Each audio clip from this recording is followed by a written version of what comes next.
Honra ao Mikhail Ivanov. Bem, caros amigos, estou extremamente contente por reencontrá-los. Vamos tentar, juntos, caminhar através das diferentes questões que vocês têm a fazer-me e que, é claro, podem servir uns aos outros, em relação à época formidável na qual vocês entraram agora, na qual vocês vivem. Então, caros amigos, de imediato, eu os escuto e escuto o que vocês têm a perguntar-me. Questão: como fazer para integrar as próprias zonas de sombra e seus lados negativos? Cara amiga, a resposta que vou dar foi diferente há algum tempo. Hoje, a quantidade de luz que se deposita em vocês, sobre a Terra, sobre o manto da Terra, como foi dito há pouco tempo, e não unicamente no céu, essa luz age no interior de vocês. É claro, em alguns casos, ela virá iluminar as coisas que vocês não têm, verdadeiramente, vontade de ver. Mas essas coisas não requerem, como dizer, uma reação da personalidade. Não é porque a luz vem mostrar-lhes as últimas zonas de sombra que podem existir no interior de vocês, que seja necessário arregaçar as mangas e dizer que se vai trabalhar nisso. O que lhes pede a luz é, simplesmente, deixá-la trabalhar no interior de vocês. O que isso quer dizer? Isso quer dizer que nada a fazer. Isso não quer dizer, é claro, que não seja necessário trabalhar.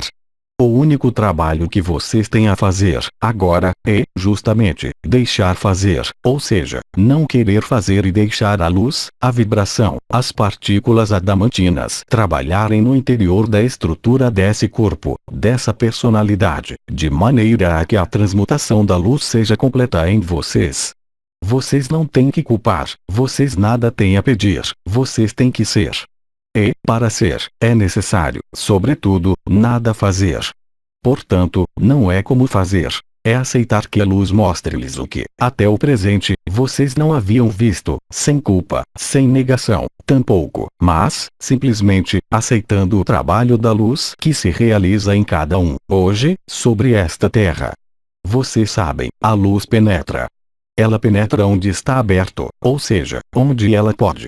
Portanto, se vocês percebem a luz em alguns momentos, seja pelas vibrações, seja nos alinhamentos, seja em momentos específicos de sua vida, é evidente que, naquele momento, há uma abertura, em algum lugar, seja na cabeça, seja no chakra do coração, seja no triângulo do sacrum, não é? Naquele momento, a luz vai penetrar por um desses pontos e, conforme o local onde ela penetra, ela pode, portanto, ou fazer vibrar o coração, ou descer para o coração, ou voltar a subir para o coração. Vocês nada têm a fazer. Vocês têm apenas que deixá-la agir, porque o que age, nesse momento, não é sua vontade pessoal, não é, tampouco, a vontade de bem, isso, nós já explicamos. É necessário deixar trabalhar a graça e a ação de graça. Hoje, vocês estão numa época em que nós demos, uns e outros, nesse período específico, elementos que lhes permitem viver a comunhão e a ação de graça. Então, se a ação de graça está aí, em alguns momentos, quando vocês levam sua atenção, sua intenção, quando vocês estão alinhados, por que é que ela não agiria, nos momentos em que vocês têm subidas, como vocês dizem, de sombra ou de manifestações de sombra que lhes explodem na cara, sejam suas sombras interiores ou sejam os últimos limites impostos pelo mundo exterior. Vocês, sobretudo, nada têm a fazer. Isso não quer dizer ficar desocupado, porque, para deixar fazer e para deixar agir a luz é a demonstração, justamente, de que vocês aceitam a graça e de que vocês aceitam a ação e o trabalho da luz em vocês. É o famoso abandono à luz, de que falava o arcanjo Anael e de que outros anciões, entre nós, já lhes temos falado. O período é extremamente importante para compreender isso. Que quanto mais vocês deixam a luz trabalhar em sua vida, no interior de seu corpo, mais a ação da graça vai manifestar-se e mais tudo se fará de maneira simples e evidente, mesmo se, para isso, seja necessário quebrar algo no corpo ou quebrar um apego específico. vocês não têm que culpar, mas, simplesmente, acolher a ação da luz porque, se vocês a deixam trabalhar, o que quer que aconteça à sua vida, a esse corpo, à sua personalidade, vocês o viverão numa forma de serenidade interior e, efetivamente, numa fluidez e numa ação de graça. Porque, quem é que pode recusar a luz? Quem é que pode pôr em rebelião, durante este período, se não são, efetivamente, os restos da personalidade que quer lutar, que quer compreender, que quer apreender-se de algo que não tem que se apreender, mas quis deixar trabalhar.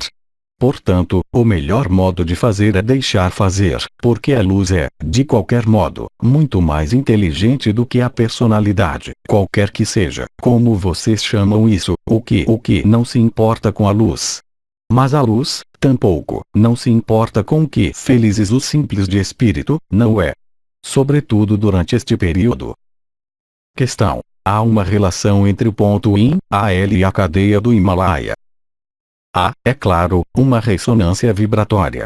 Os Himalaia, como vocês sabem, em alguns povos, são, de algum modo, o que se chama o eixo do mundo, ou seja, o eixo que deveria estar em ligação e em conexão direta com o eixo da luz, não mais desviada, falsificada pelo que foi chamado eixo atração-visão, mas, efetivamente, pelo eixo AL-O.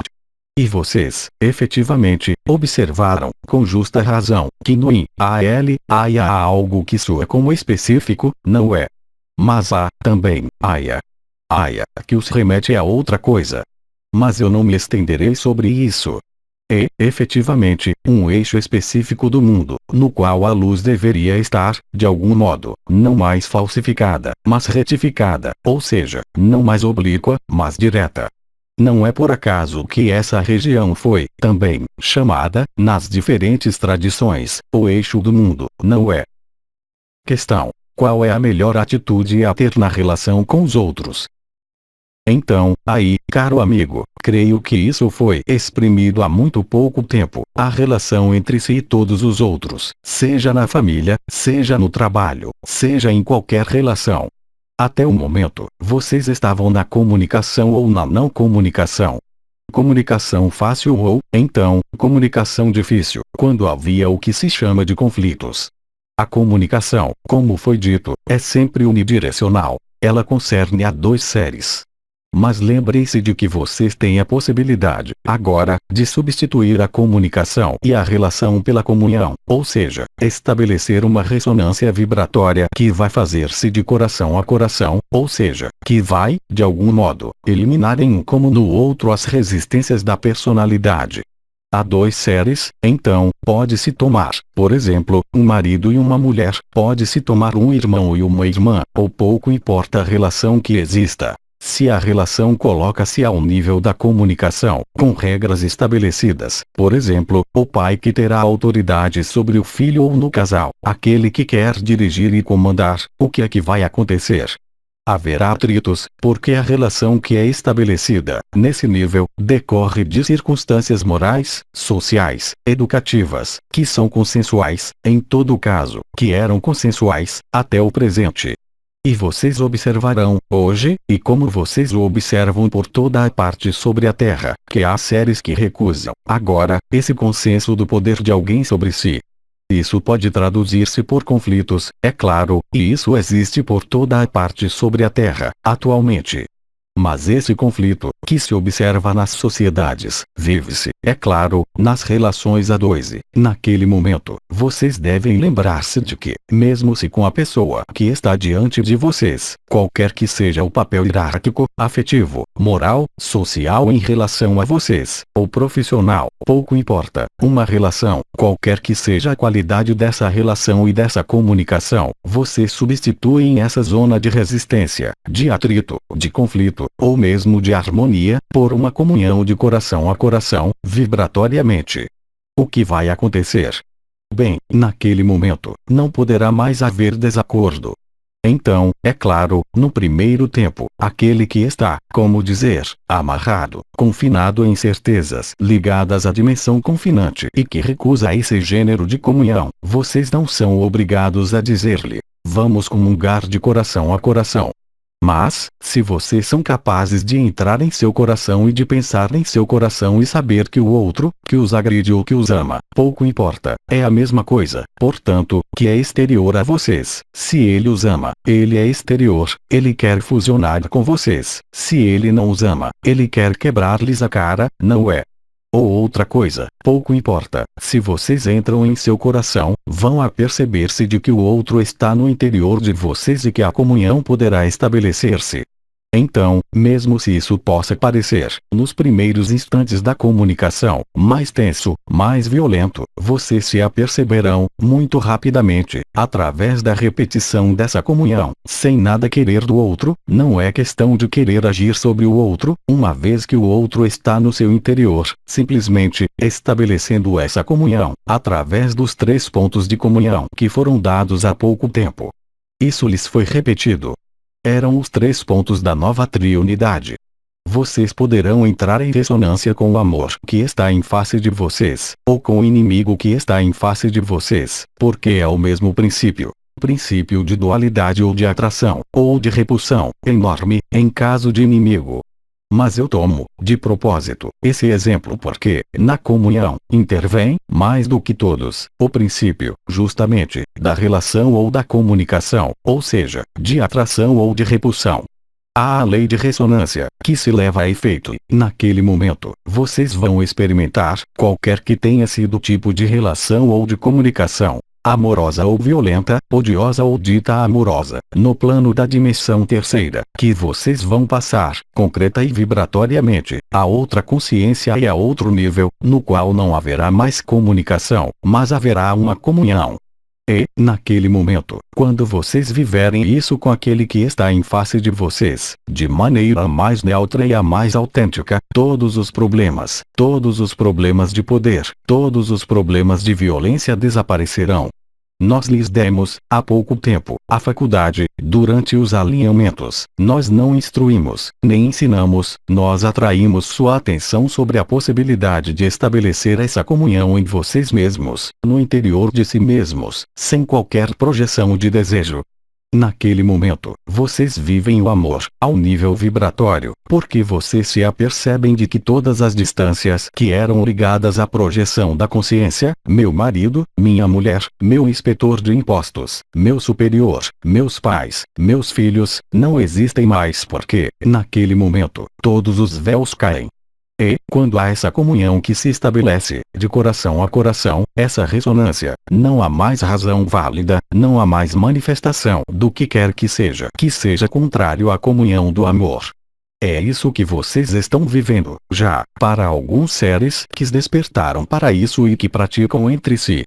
Então, quer isso passe pelos encontros no outro extremo do planeta, em tal hora, quer isso seja, por exemplo, por algo que se aproxima, que foi dado por Anael, há um ano, que se chama a Nova Aliança, quer isso seja pelo movimento da nova triunidade, vocês poderão comungar.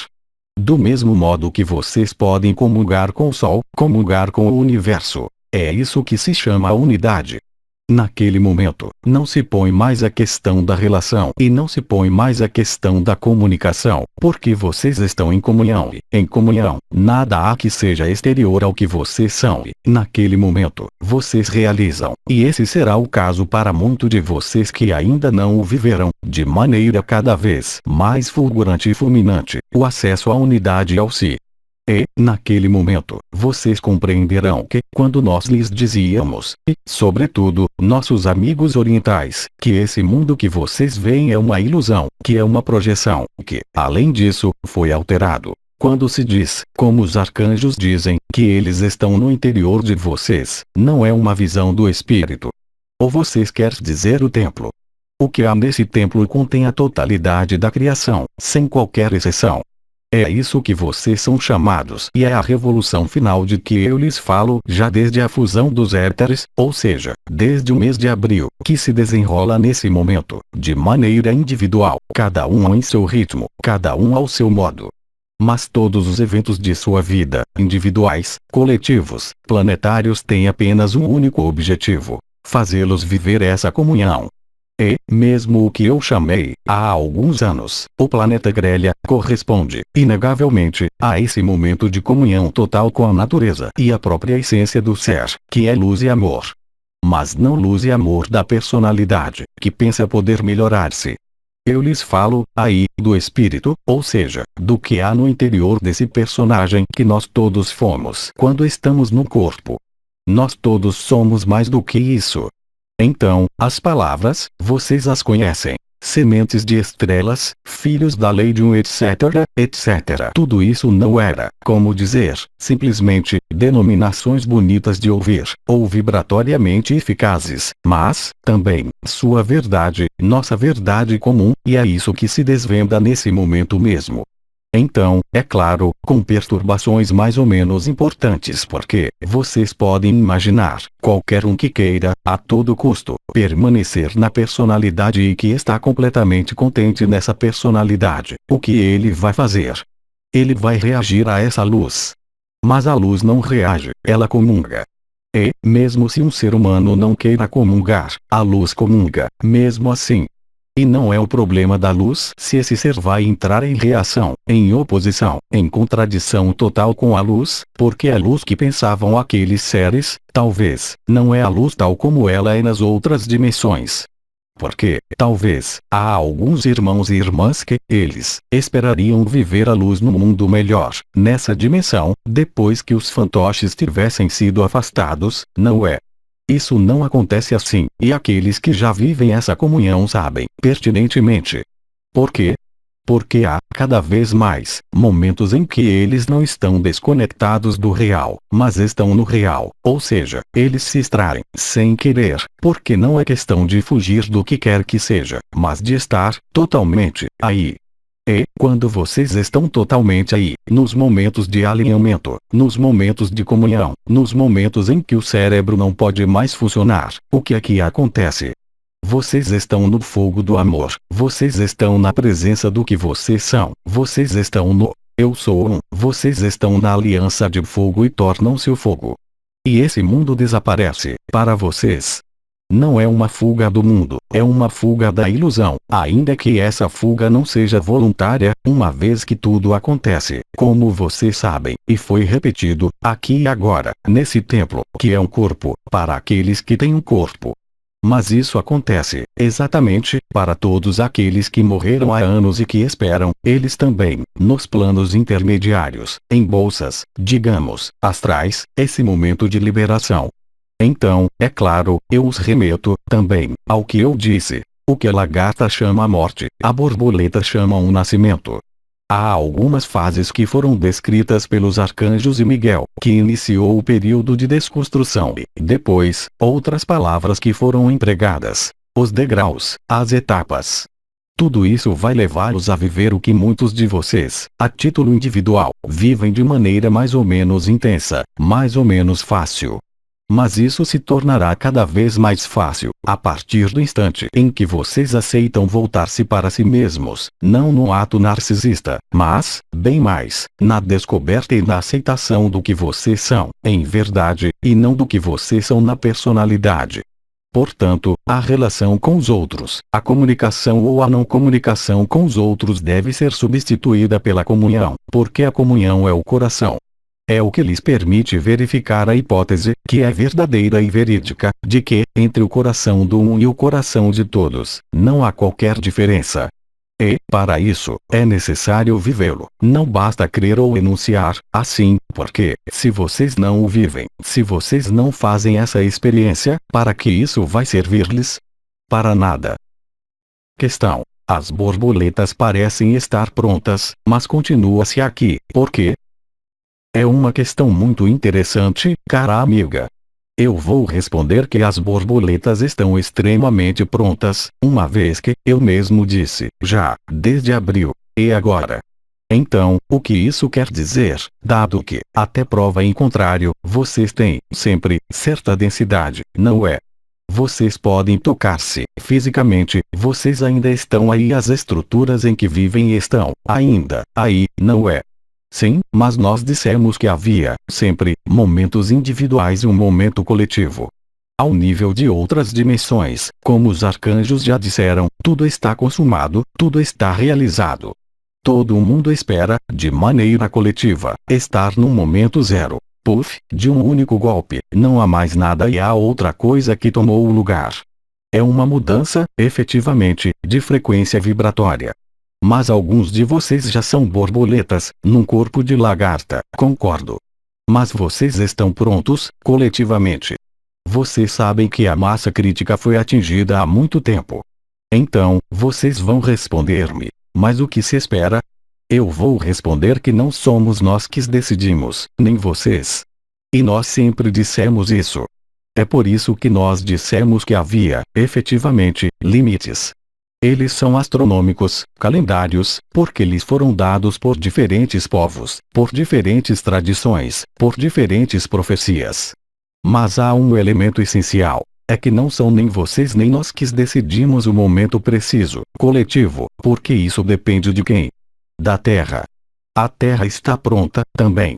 Mas vocês saberão, quando é o momento. Quando é que vocês saberão? Vocês não poderão mais duvidar disso porque, naquele momento, o som do céu e da terra, que muitos ouviram sobre o planeta, tornar-se-á permanente. O céu, para aqueles que têm a chance de ver o sol azul, a lua, também, que está diferente, e a cor das partículas adamantinas, essas luzes brancas que são visíveis e que começam a arranjar-se, a alinhar-se, a formar uma treliça de um novo éter, mesmo no exterior, não unicamente quando vocês estão no leito, no teto, mas no exterior do céu. Tudo isso está instaurando-se, mas está pronto. Nós estamos todos prontos. Vocês estão todos quase prontos. A Terra está pronta, mas é ela que dá o ritmo. Nesse âmbito, é claro, como dizer, e eu empreguei essa palavra de propósito, de certa elasticidade. Vocês estão nessa zona de elasticidade. Então, aproveitem dela para aperfeiçoar o que havia sido explicado, há um ano, por Sri Aurobindo, sobre o choque da humanidade, porque, vocês que estão prontos, como vocês dizem, de diferentes modos, vocês viverão isso com extrema facilidade. A única diferença é que os momentos, no dia, em que vocês estão desconectados da ilusão desse mundo e estão conectados à verdade vão tornar-se cada vez mais importantes. Mas, a um dado momento, isso será sincrônico. Mas dessa sincronia, vocês têm os elementos, de qualquer forma, que foram importantes, que lhes foram dados. Generalização do som do céu e da terra, canal mariano que está cada vez mais perto e modificação dos sons interiores, que se tornam cada vez mais potentes e, depois, anúncio de Maria. Isso deve produzir-se nesse sentido. Mas, agora, será necessário, também, que vocês escutem o que vão dizer-lhes os anciões e as estrelas, sobre as diferentes formas possíveis de ascensão. Porque não há apenas uma forma. Há, como foi dito, muito numerosas moradas na casa do Pai. E por que é que vocês quereriam que todo mundo fosse ao mesmo lugar? Isso, vocês já sabem. Mas, mesmo nos mecanismos individuais e coletivos da ascensão, vocês têm, todos, percepções, independentemente, é claro, das estrelas, das coroas. A própria consciência vive, diferentemente. E tudo isso merece, agora, porque estamos em pleno interior, certo número de explicações, que serão dadas por outras pessoas além de mim, durante este final de semana. Questão. A que corresponde o fato de sentir como um fogo, que queima ao nível da garganta? É ligado, em geral, à passagem da porta estreita, entre o plexo solar e o chakra da garganta. Então, há subidas ácidas, porque o fogo do ego não está totalmente transmutado. Enquanto o fogo do ego não está transmutado em fogo do coração, ou seja, enquanto a passagem não é quase permanente ao nível da porta estreita, os sintomas poderão tornar-se cada vez mais desagradáveis, seja ao nível físico, ao nível, como alguns disseram, de subidas de sombras ou de ver as sombras, ou de ver os últimos apegos que os impedem de realizar essa passagem da porta estreita. A questão que vem após é: o que fazer? Eu respondo, aí também, nada fazer. Questão. É do mesmo modo para as dores articulares? Nenhuma relação. Não se deve pôr tudo, tampouco, nas costas da luz, não é? Isso seria demasiado fácil. Em contrapartida, pode-se pôr tudo nas costas, em definitivo, de resistências da personalidade. Mas não é uma razão, tampouco, para culpar. Questão: é correto praticar a comunhão, tal como ela foi descrita, de coração a coração, em especial durante o período de alinhamento, para com um máximo de pessoas, mas sem, contudo, que elas tenham sido informadas? Mas a comunhão, vocês podem estabelecer com o conjunto do universo. Disseram-lhes para começar, de início, pelas pessoas e fazê-lo em consciência, o que quer dizer com pessoas que estão a par, simplesmente, para que a atenção das duas possa perceber o efeito dessa comunhão. Em seguida, nós havíamos dito que, num segundo tempo, vocês podem gerá-la sobre o que quiserem. Sobre Júpiter, sobre a Alcione, sobre a fonte, sobre uma formiga. Agora, lembrem-se, e isso é fundamental, de que a comunhão não é um ato de vontade. É um ato de acolhimento e de abertura para si. Portanto, se vocês emitem a luz para alguém, é um ato de projeção. Aí, não é uma projeção, é uma intenção de conectar-se aos 3 pontos da nova triunidade, através dos períodos de alinhamento e, naquele momento, levar a atenção sobre uma pessoa, sobre uma formiga, sobre o sol, pouco importa, e deixar fazer, aí também. É claro, ao final de certo tempo, vocês se conscientizarão, realmente, e farão a experiência, de que todos os outros, mesmo o pior dos inimigos, está no interior de vocês, porque não há inimigo. Quando vocês constatarem que são a totalidade da criação, naquele momento, vocês comungarão com o conjunto do universo. Lembrem-se, também, que foi dito, de que essa comunhão corresponde a uma forma de treliça, como eu empreguei a palavra, do novo éter, o que quer dizer que alguns de vocês viam, há ainda alguns meses, à noite, em algumas circunstâncias, no teto de seu quarto, como que partículas adamantinas que se arranjavam com quadros específicos. Eu disse que vocês podiam ver, também, essa treliça, agora, no céu, no cosmos que vocês veem daqui da Terra. É essa treliça que é um ato de comunhão. É o retorno da luz vibral autêntica. E vocês inscrevem sua consciência nessa liberdade que é a comunhão, porque, quando vocês estão nessa liberdade da comunhão, vocês percebem que não têm que estar apegados a nada, uma vez que comungam ao tudo. E que tudo o que foi concebido na cabeça, na projeção da personalidade, através dos medos, quaisquer que fossem ou através dos amores, quaisquer que fossem, familiares ou outros, não tem qualquer razão de ser. Isso não quer dizer, eu repito, isso foi dito, porque há quem, por vezes, tem tendência a compreender o que lhe convém, que não é por isso que era necessário desembaraçar-se dos filhos, da família, dos pais, do trabalho ou do que quer que fosse. Mas que, nesse ato de comunhão, vocês percebem o quê? Que vocês amam tanto o universo como a formiga, como os inimigos. Mas não é uma visão do espírito, é uma experiência da consciência, que os estabelece na nova consciência. E, naquele momento, vocês não têm mais medo de perder o que quer que seja, porque vocês não têm mais necessidade de comunicação ou de relação. Vocês estão em comunhão com a totalidade do universo. É isso realizar-se e a unidade. Não temos mais perguntas. Agradecemos. Então, caros amigos, eu lhes transmito todas as minhas bênçãos. Todo o meu amor acompanhe-os. E, sobretudo, sejam livres. Até breve.